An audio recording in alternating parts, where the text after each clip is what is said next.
Hi guys, good day sa inyo. Paano ba Kuya TV? Eto guys, paano daw? Guys, meron tayong Epson L850 na yung problem niya guys, ito normal naman siya na nag-opening. Tapos ngayon gagawin natin test print tayo. Ayan, tapos maintenance. Okay. Tapos nozzle check tayo. Ayan guys, tingnan natin. Kakainin naman niya yung paper. Kaya lang pagdating do sa may bandang gitna, ayun, meron na siyang ganito guys na error. Close the scanner unit. So yung scanner unit naman guys, to naka-close naman siya. Maski naka-close siya, wala. Ayan. Ito guys, ganito yung gagawin natin yan. Umpisahan na natin siya. So maraming test na rin yung ginawa ng customer dito, wala pa rin pagbabago. So ngayon nag-decide silang ipa-service na. So ngayon guys, gagawin na natin siya. So siguro unfamiliar tayo dito sa printer na to dahil actually ngayon ko lang din na experience yung L850. So medyo siya, bulky, heavy duty siya, touchscreen siya. Hindi naman actually touchscreen, meron siyang panel dito. Tapos dito natin siya kakalagyan guys. Okay. Hanap pa tayo ng ibang screw. So yun guys, ganun gagawin natin. So ngayon guys, ipo-forward ko na. So pakikita ko na lang sa inyo mamaya pag napaklas na to. Okay guys. Ito guys yung mga screw niya pala dito. Tapos dito siya. Tapos dito meron ito. Tapos dito sa side dito. Tapos dito guys meron din siya rito. Tinanggal ko na. Pati yung rito tinanggal ko. Okay. So ngayon guys, gagawin nyo para matanggal nyo itong pinaka top niya. Ito guys, gagawin nyo, close nyo muna, nakaganyan siya. Tapos saka nyo, pagkatanggal nyo ng screw rito, pati dito sa isang side dito, gagawin nyo, iangat nyo siya. So ganyan lang, iangat nyo, yun. So iangat nyo ganyan. Tapos to guys, meron tong cover. Ito, yung cover nito, dito to, yan. So tinanggal mo siya, tatanggalin ko siya. Ayan. Tapos lilitaw to. Tapos dito makikita nyo na yung mga screw nya dito guys. Dito. Okay. Tapos pwede na natin i-pull to guys. Pwede natin i-pull na ganyan to. Okay.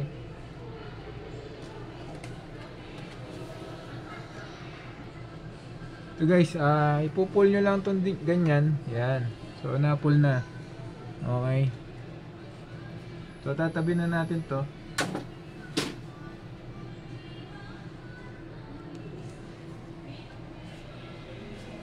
So ngayon guys, eto na, para matanggal muna natin to. Pero visible check muna tayo kasi yung niya, eto yung tinatama nung niya guys, yung pinaka scanner niya. So dito 'di ba kanina yung problem niya, kailangan daw natin i-close to. So tatry natin to guys kung nagpa-function itong pinaka niya to, pinaka switch niya. So ngayon gagawin natin, tatanggalin ko siya guys. Titingnan ko kung meron siyang buzzer. Ibig sabihin pag meron siyang buzzer, ibig sabihin siya, working siya. Pero pag wala siyang buzzer, ibig sabihin hindi siya. Okay. Ito guys, gagawin natin, tetest natin to. Diba ito yung switch nung nung scanner niya. So yung wire na to, susundan nyo.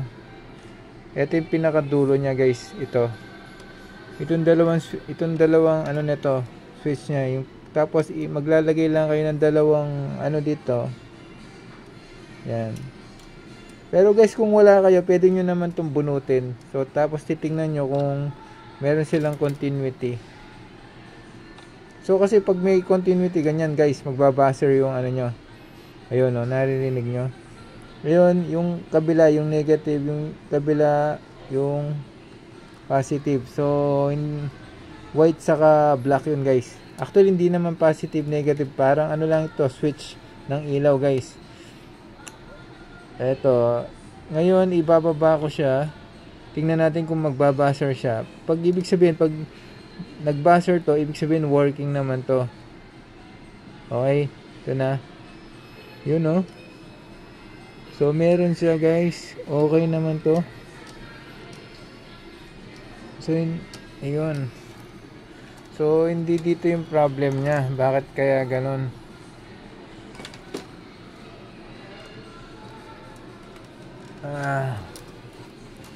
Ito medyo yun ang mahirap sa mga ginagawa natin mga ano guys, yung unknown sila. Hindi natin alam kung saan natin i-trace yung problem niya. So, working naman. So, ngayon guys, gagawin natin, i-ano ko muna siya. Maski hindi ko balik yung pinaka top cover niya rito, ibababa ko yung scanner niya. Tingnan natin kung working siya. O kaya maski hindi ko ibaba, ipe-press ko lang to kung working yung printer natin. Okay. So, gagawin ko, switch ko na siya. Ito, saksak ko lang siya sa likod. Ayun. So, tapos gagawin natin, kaya ano ko siya guys, i-test natin siya. On ko siya. Ayun. Lalagay lang ako ng paper.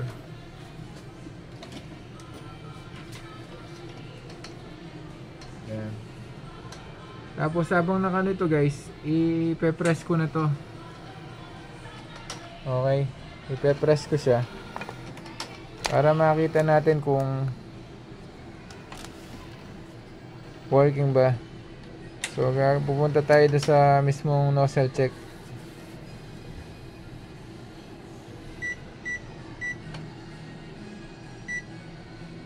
Okay.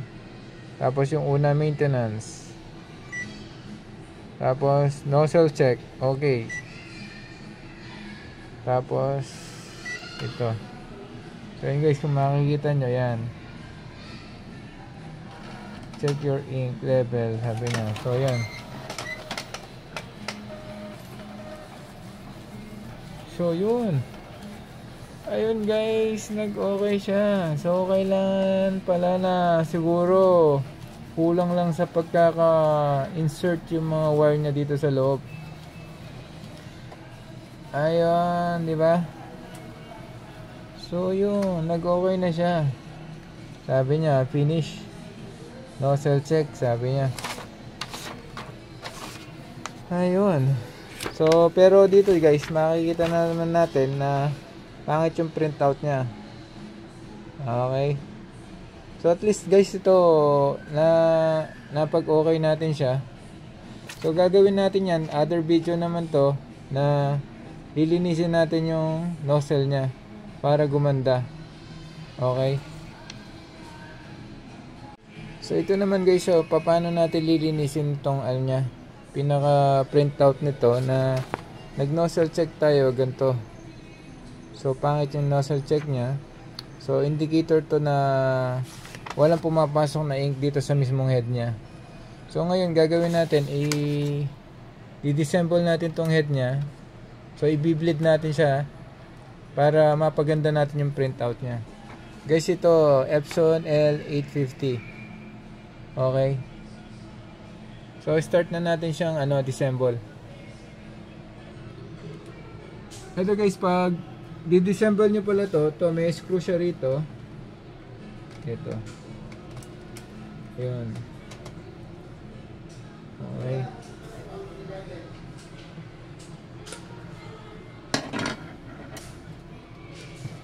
Ayan.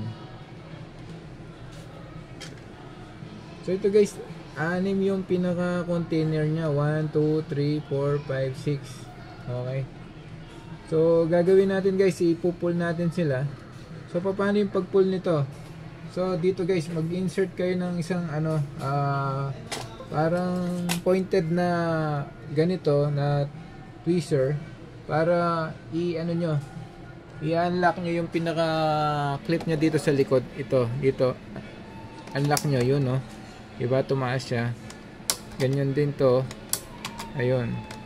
So, parang isasandukin nyo lang siya sa likod, guys. Okay. Ayun. Okay. So, ngayon taas ipupull na natin sila.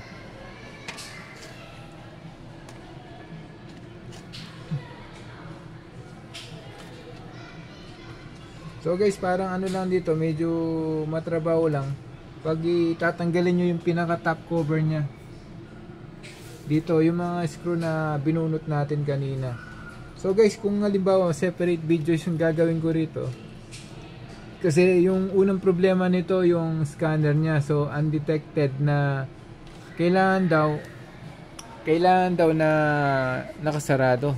Pero yung problema pala, hindi ganong naka-insert yung pinaka switch nya.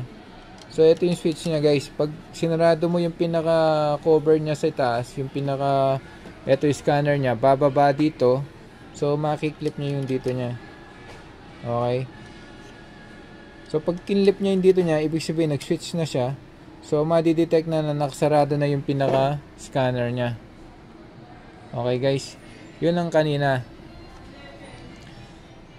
So ngayon guys, separate video to yung gagawin natin, na kung hindi man separate video, didiretso man natin to, ay na bahala guys. Basta importante magawa natin to. Okay. So proceed na tayo. Ngayon ito yung pinaka plastic nya. So ipupull nyo lang papunta yung itaas doon. Tapos guys, tataas nyo lang sila.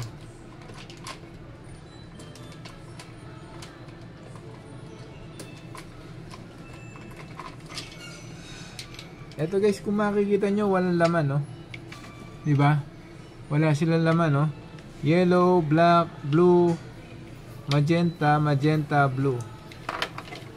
So, gagawin natin guys, ay i-bleed natin to. So, worst to worst guys, halimbawa, walang laman to, no? O kaya nalagyan na ng laman, wala pa rin. So, dito na tayo magpuproceed nun guys, dito sa may pinaka head nya. Ito actually yung pinaka importante, yung head nya. Pag hindi nyo kasi ginagamit yung printer guys, naninigas yung mga ink nya sa ilalim. So, yung magiging ano nito guys, procedure pag ni-repair to, ibababad talaga to ng konting ano guys, cleaner or some na chemical na pwedeng magbaklas dun sa baradong ink nya sa ilalim. Okay, maski yung iba sabi nila, na-refill na po namin to, original naman yung pinang-refill namin, maski original pa yan o something na generic yung inano nyo, kung pangit naman yung o kung may barado naman to, hindi rin aandar guys. Kaya minsan ginagawa nila, parang sinisisi nila yung mga ibang generic na mga ink. Hindi guys, ito kasi pag hindi nyo ginamit yung printer nito, sa katagalan na magbabarado talaga yung sa ano nya sa ilalim, parang ano to, ballpen. Pag hindi nyo ginagamit ng ballpen guys, may stuck, maninigas yung pinaka ink nya. So ganun din to. So ngayon guys, dito na tayo. Okay, i-refill na natin to. Ibig sabihin, i-bleed natin sila. Pakikita ko sa inyo kung paano i-bleed to.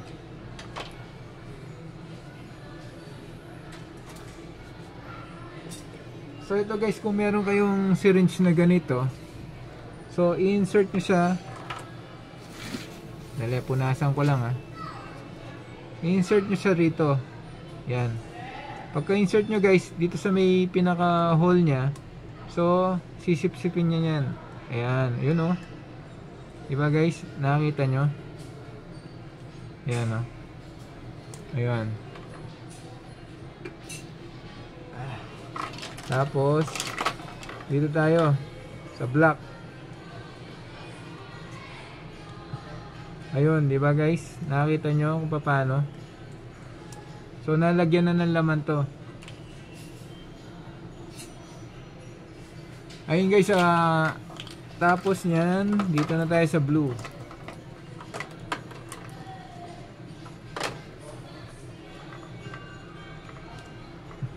Guys, kailangan mawala yung hangin nito sa loob.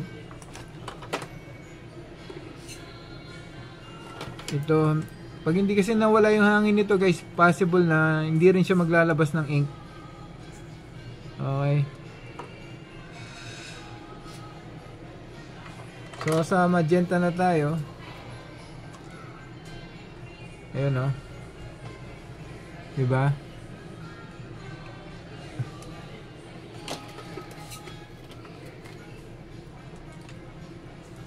Ayun guys.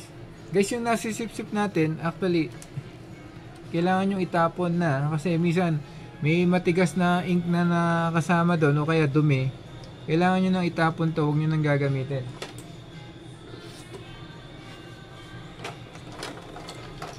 So, last na lang tayo guys ito, yung isa.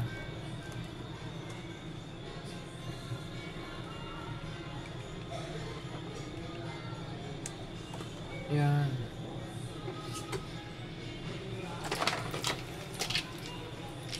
So, ayan, kompleto na. Ito, meron pang isang blue.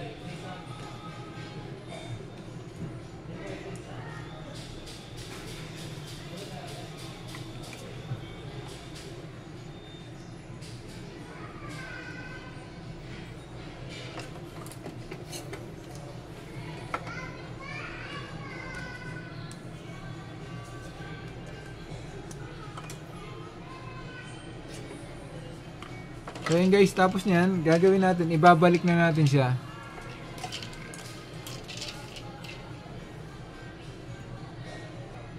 So dapat dito guys, yung pagbabalik nito, kailangan maayos din guys ha. Kailangan sunod-sunod din siya. Makikita nyo naman guys kung paano yung hugis ng ano niya, yung pinaka-hose niya. Ganyan nyo lang din sila susundan.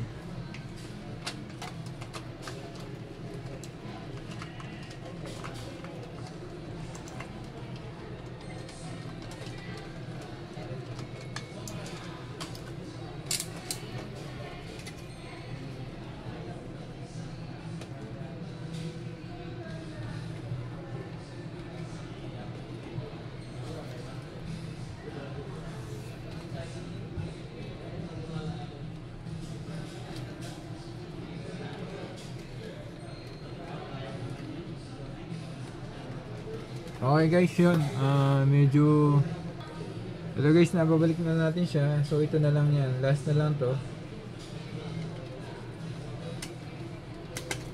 Yan.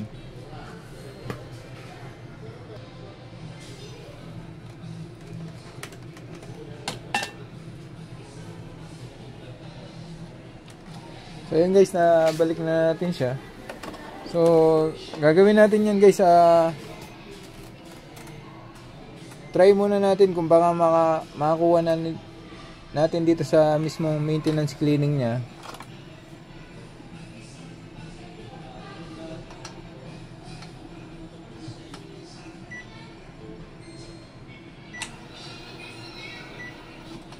So ito, makikita natin dito na meron siyang maintenance. Okay. So gagawin natin dito head cleaning. So da-down natin siya. Tapos okay. Yan. Tapos guys, siguro proceed tayo.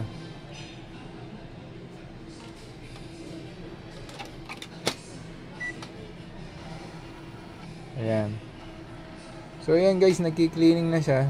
So, ipo-forward na natin siya. Tingnan natin mamaya kung nag-okay sa pag-cleaning natin ha. Ito guys, ilang times ko na siyang hinet clean. So, siguro pangatlo na to. So, test print tayo ngayon ulit.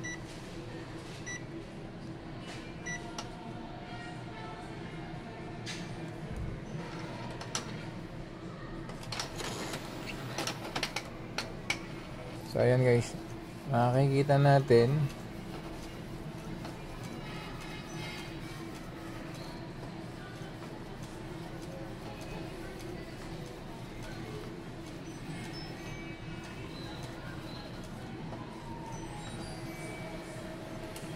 ayun. Diba guys, at least lumitaw na yung ano niya, yung color niya. Ito, blue, magenta, magenta, blue, black, yellow. So ito siguro guys, sa mga 2 times pa nating head clean para mag-okay na to. So yun guys, ganun lang yung procedure kung paano nililinis to head clean. Pero guys, actually come to worst, kung wala pa rin, kailangan natin ibabad tong pinaka head nya. Pero at least guys, alam nyo na kung paano yung basic na paggawa nito. Sana natulungan ko kayo. Guys, kung gusto nyo marami pa makita kung paano ko ginagawa yung mga printer, puntahan nyo guys yung mga videos ko. Baka makatulong sa inyo. Sige guys, thank you so much, and huwag kayong magsawa sa panunod ng channel natin guys, and God bless. Bye guys. Last pala, gumagawa rin tayo ng mga laptop, digicam dito. Saka iba't ibang klaseng mga ano din, nag-install din tayo ng mga software sa mga computer guys. Guys, meron din pala tayong sponsor. Bago ko makakalimutan guys, eto, meron tayong sponsor dito, yung ano, Redoc Bits for Kids guys. Ito guys, magandang vitamins to para sa mga bata guys. Ito 1 year old to 12 years old guys. Guys, lalo na yung mga anak nyo na mahinang kumain, tapos mahirap painumin ng mga vitamins. Ito guys, hindi na kayo mahirapan magpainom nito. Pag napainom nyo siyang minsanan, sa susunod guys, sigurado hindi na kayo mahirapan dahil magugustuhan to ng mga bata. Ito guys, ito yung mga ano niya, benefits niya. Ayan, pampatangkad, pampatalino, pampalakas, pampalinaw ng mata, pampaganang kumain. Yan guys, yung mga vitamin A, vitamin E, D, B. Ayan guys, kayo na lang bahalang magbasa. Okay guys, for sure, talaga, promise, magugustuhan to. Saka ito guys, BPAD approved din to, may license din to. Tapos guys, ito nag number 1 din to guys sa mga food supplement sa mga bata. Kaya guys, ayun na, purchase na kayo. Thank you so much, and God bless guys. Ito, babalik ko na dito sa mismong printer natin. So ito, gagawin ko na lang yan, ibabalik ko na yung mga niya, takip niya. Kung paano ko tinanggal kanina guys, actually do sa isang video ko, meron kung paano natin babaklasin to. Okay, kung hindi ko man to na diniretso dito sa guys, makikita nyo doon sa isang upload ko.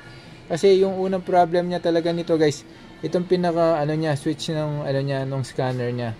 So nagawa na natin yung switch niya.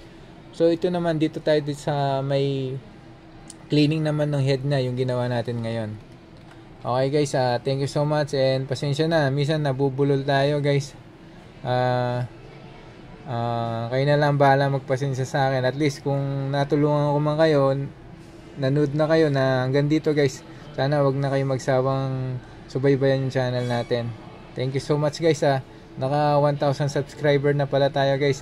Thank you sa lahat ng sumuporta sa channel natin guys. Bye, God bless.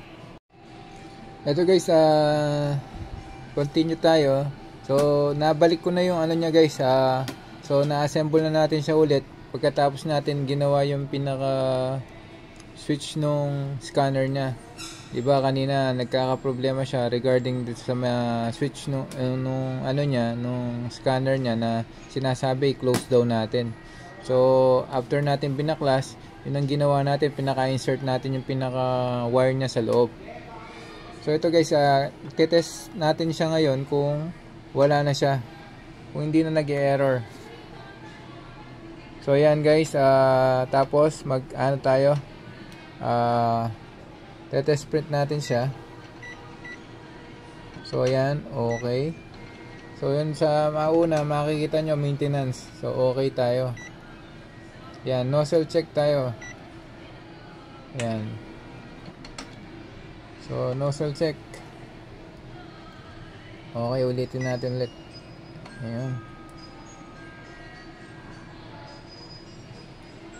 Ayaw niya. Ayun, nozzle check. Ayun. So minsan meron siyang waiting time guys. Nagmamadali daw tayo.